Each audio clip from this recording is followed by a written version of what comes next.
this is it. It's the 5-alarm fire. So I'm counting on you. Will you be there? Yeah! This kind of passionate fever from this Tea Party rally and other such rallies nationwide helped boost Christine O'Donnell to an upset victory in Delaware's Republican Senate primary. And what political pundits have long suspected has become blatantly obvious. My colleague, my friend, and gubernatorial candidate, Tom Emmer.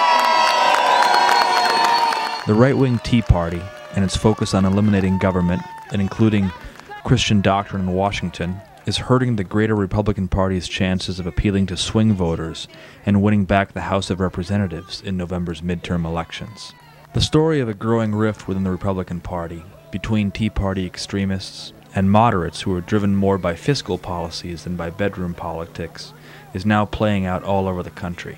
Here in Minnesota, we have a three-way race to see who will be the next governor, between DFL Democratic candidate Mark Dayton, Republican candidate Tom Emmer, and Independence Party candidate Tom Horner. Horner is a former Republican who's taken this third way because he believes the Republicans and Democrats have become too extreme. Former Republican Governor Arne Carlson shook up the GOP establishment last Monday when he stood on the steps of the state capitol and endorsed Horner, and not Emmer, to be Minnesota's next governor.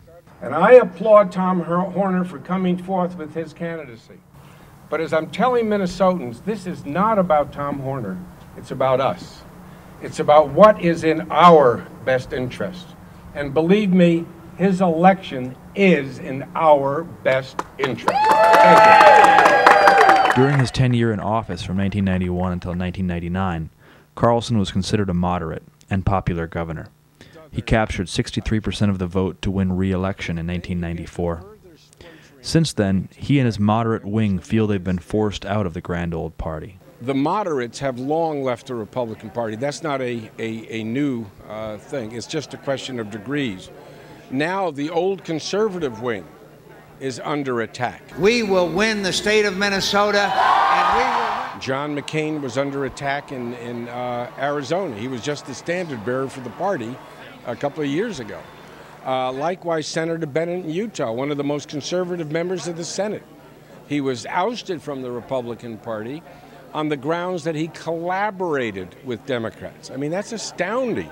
I've never seen so many frustrated people as we have around Washington.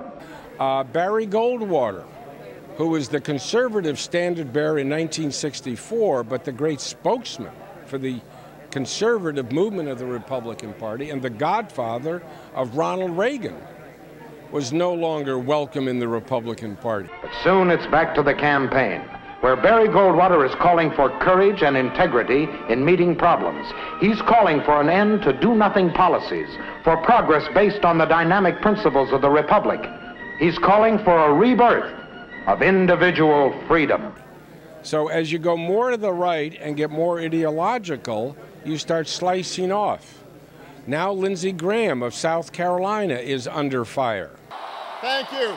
Thank you. The former governor endorsed Barack Obama for president in 2008, and he suffered plenty of abuse from the Minnesota Republican Party last week for endorsing an independent candidate, in particular from Republican Party Chair Tony Sutton. It's a bit hypocritical for the official party to say, gee, you're a traitor. No, my belief system, my core belief system is the same. Their core belief system has changed. They've gone much more into the bedroom and away from the budget. And that's one of the reasons you don't see balanced budgets anymore. They used to be very good. You could always count on a Republican to be fiscally conservative, and that meant a balanced budget. Now you can't. I was at a fundraiser last night in Edina and read like the who's who of the old Republican Party. I mean, who would have thought that the Pillsburys would be outside? Well, they're outside now, too. Emmer himself refused to comment on the Carlsons' perceived snub of the party they share. Representative Emmer, was Carlson's endorsement of Tom Horner yesterday, did it say more about him or about the Republican Party?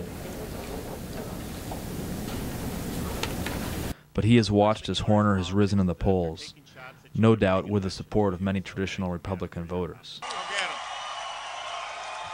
Thank you. Hello, Minnesota. Even former President Bill Clinton weighed in this week on what's become of the Republican Party.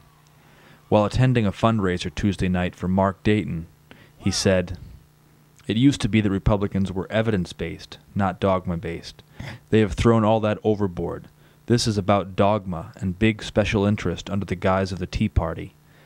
Of Tom Emmer, whom Clinton didn't refer to by name, near as I can tell, he wants to get rid of government. Last week, I spoke on the telephone with former Michigan Governor Bill Milliken about the influence of the Tea Party in the Republican Party.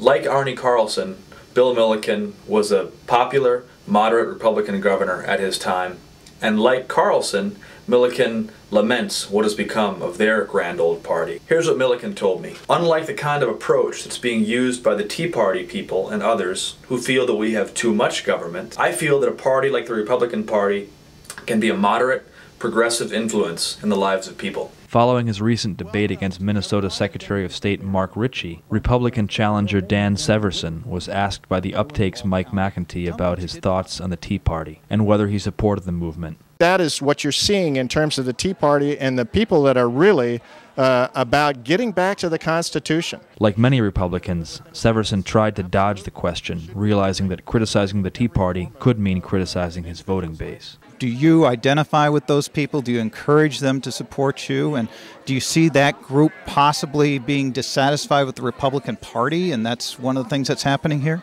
Yeah, I think rightfully so. I do. I have spoken at a number of Tea Parties speaking to the constitutional issue. Are they pushing back on the Republican Party?